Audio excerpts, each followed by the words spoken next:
Another edition of the 5 series. Today we're looking at dollar bin records. Now these aren't dollar bin records that I bought for $1 and now they're worth hundreds of dollars or something. It's not one of those episodes. This is just about dollar bin records. Records you're going to find in the dollar bin.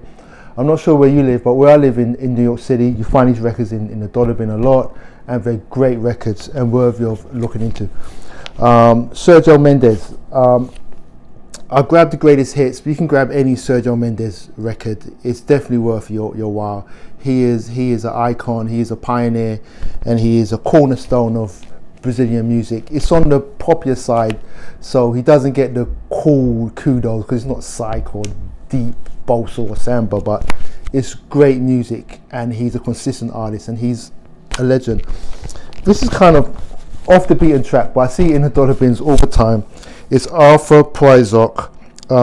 This is my beloved. It's him. He's got a great voice, beautiful voice, and he's almost like reading poetry over instrumentals.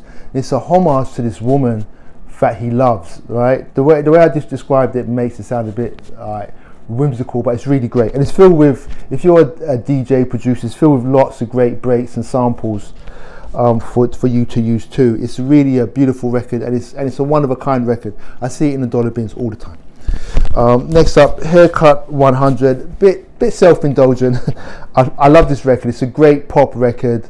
Boy Meets Girl, Fantastic Day, 1+1. Great pop tunes.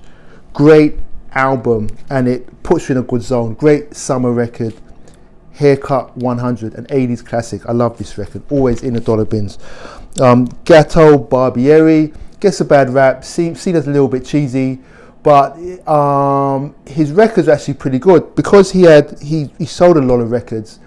He used to get the top clientele, a lot of the great players on like his records, because he's like, let's face it, he's like a white guy doing jazz. He was selling more records than the other guys, so he'd get great personnel on his records.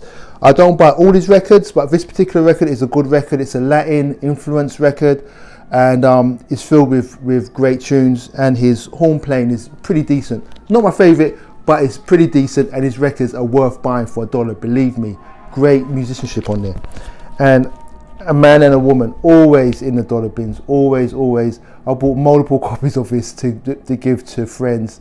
It's a classic, an iconic soundtrack, and it's worth looking into. A Man and a Woman, $5 bin records.